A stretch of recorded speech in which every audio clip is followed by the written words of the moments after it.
एकदा हसरत जयपुरी यांनी एक मजेशीर किस्सा सांगितला. ते त्याच्यानंतर राज कपूर, शैलेंद्र, मुकेश, शंकर आणि जयकिशन हे एका रेस्टॉरंटमध्ये गप्पा मारायला बसले होते आणि रेस्टॉरंट जवळूनच एका मुलीने रागाने मागे वळून पाहिलं.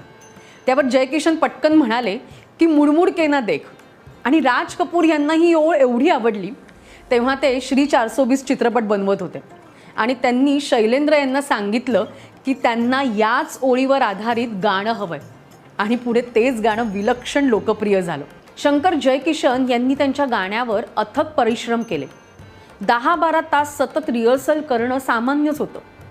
जिस देश में गंगा बहती है या चित्रपटातलं आ अब लौट चले या कोरसचा मधुर प्रभाव केवळ 36 तासांच्या रिहर्सल नंतरच साध्य झाला. म्हणूनच आजही त्यांची गाणी तितकीच लोकप्रिय आहेत.